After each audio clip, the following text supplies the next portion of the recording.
I am back home after the free tour, the conference, the seminar here in Boston. The end of day one. Um, I posted the other video that you'll see on my YouTube earlier today in the seminar. So now I'm just back home reflecting on it. So day one is in the books. A lot of good takeaways from this session, a lot of good takeaways from the series of sessions, I should say. A lot of good information, a lot of good resources from Owen and from Ibrahim. And I will touch on just one because that's what's been percolating in my brain right now. Owen gave a lot of good information about how to monetize YouTube, how to create a personal brand, how to take something that you're interested in and passionate about and turning that into content that can eventually be used for a personal brand, to make money, to get leverage in other areas, to meet other high value individuals and to network with them, to work with them, to build partnerships, what have you. And after he got finished giving us all this good information, he said, "You know what? I'm happy to give this to you. I'm paraphrasing, of course, but I'm happy to give this to you. But it actually, frankly, scares me that you didn't figure this out yourself. Why didn't you figure this out yourself?" He said, and kind of left us with that question. And when I thought about it, um, it took me back to something that I think about kind of frequently now, which is the story from seventh grade. Funny enough, going all the way back to middle school.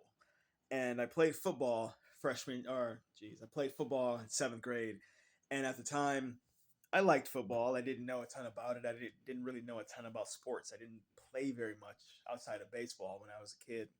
But I wanted to play football because my friends at the time were playing football. So I wanted to be like them. I wanted to exercise. I wanted to be part of a team. Um, During one of the games, and again, I don't know much about anything when it comes to football, but they had me playing offense and defense, I believe. This particular series, I was on defense, and I was a pudgier kid, so they had me playing on the line as a lineman instead of any other position. But you're all kids, you're not very tall, no one's really particularly big or strong, so they had me playing on the line. And I think I was on the right side. It's relevant to the story. I was on the right side.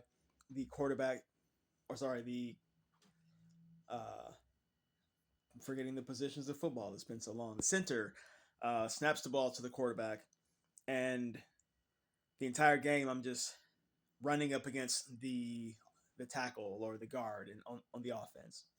No idea what I'm doing the best I could with the resources I was given. Hike, run straight up, and just literally run right into the person, not doing anything but just being a body, smacking into another body, leaving it to the rest of the defense to stop whatever running back or whatever pass play is happening. One time I realized in the game that this doesn't make any sense. I'm on defense. I know enough about defense to know that I'm supposed to be stopping the other person. So let me see if I can get around this person, right? As any good defender would do. And I eventually did that. So the center snapped the ball to the quarterback, and instead of going smack right into this person across from me who's trying to stop me, I just simply go around them. It's not like I was particularly fast. I just decided that on this play, I'm going to go around them. And then I get into the backfield. And when I get into the backfield, I'm like frozen because I'm like, I've never been back here. This was one of the first games that I played, being new to football. And I was in the backfield for the first time after having smacked into this offensive tackle or guard for the entire game. And I'm in the backfield, and it just feels like there's so much open space, so much real estate there that I can see the quarterback very clearly over there. And I know I'm supposed to stop him, but now I'm like, I don't really know how to. So I kind of freeze a little bit. I'm like, what do I do from here? And then I hesitate until the running back or maybe the fullback comes up and blocks me from there. So I get past this, I get beyond this, and then I get stopped again, and to the point where like actually he put his helmet into my hand, and I got a bruised nail, and not a big deal. But the point being, I didn't stop the quarterback because I didn't know how to, and it took me all game to get into the backfield because I didn't know that I could just simply go around this person. I didn't know that. And how am I supposed to know that if no one else told me that? And that's kind of what I want to get at. When I heard that question from Owen, I went back to that story because it's similar to that. I could always get into the backfield, of course, borrowing I'm faster or stronger or outsmarting this other person who's trying to stop me. But I could always get into the backfield by growing my skills, by developing, learning new strategies, working with my teammates. I could always get into the backfield. It's always a possibility. But until I tried it, I didn't know that I could. And until I later learned how to use those strategies and techniques to get around those people, I was able to actually do those things successfully and have more success overall. So I say that to say I did not do those things. I did not learn the skills that I could learn for YouTube or anything else. I did not do those things because I didn't know that I could. I didn't think that I could. Didn't think it was for me.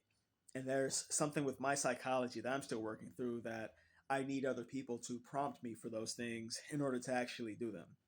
Um, it's a flaw, I believe. And when it comes to letting things go, I need to let go of that belief. But that's what I see it as. I wholeheartedly agree that the resources have always been there. I could always have created a channel. I could have always learned the skills and set aside the time and done all these things years ago. I could be 5 years down the line with creating this right now. But I'm doing it right now because someone else gave me the keys to the kingdom and laid it out so plainly that I can't help but to see it. And then that person asked me, "Why didn't you see it?" And I'm saying I don't think I saw it because I have not been thinking about things in those terms. I did not think that I could. I did not think that it was for me. I did not know how to, and I wouldn't even know what to do with it if I could. If I did figure it out, I would still feel like that kid who's in the backfield thinking, now what? Until he waits for the next block. And what a metaphor that is, right? So I'm sharing all of this because it's a reflection for me, but I also wanted to make it useful and applicable to your life. There might be things that you can be doing better for yourself, more resources that you can be taking advantage of and having applied to your life and doing things better for yourself that you're not doing. And there perhaps are things that you know you could be doing, but you're not doing. You're not utilizing, you're not taking advantage of. Ways you can make more money, ways you can be happier, more satisfied, more fulfilled, healthier. All these different things that you have access to right now that you're not doing. So I would ask you in the same way that Owen asked us, why aren't you taking advantage of it? Why didn't you think about this? It scares me that this is truly the case. And I hope it scares you a little bit too, because there's so many things that you might be leaving on the table that you're not aware of because you're not thinking on those levels. You're not choosing to think on those levels. Um,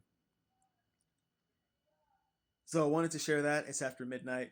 You can kind of hear people out on the street partying. I decided to come back home and reflect on the things that I learned. I'm pretty excited to review all of my notes and get to it tomorrow and enjoy the second day of training. There's a lot for me to pick up on and for me to continue to internalize as this thing goes on. And again, a lot for me to use that's already at my disposal that I get to decide what I'm going to do with it. That's part of my own growth, as I said, and I'm excited to have that growth too. I'm rambling. I'm going to stop rambling. Thank you for listening. If you made it this far, I appreciate you, and I'll see you in the next one.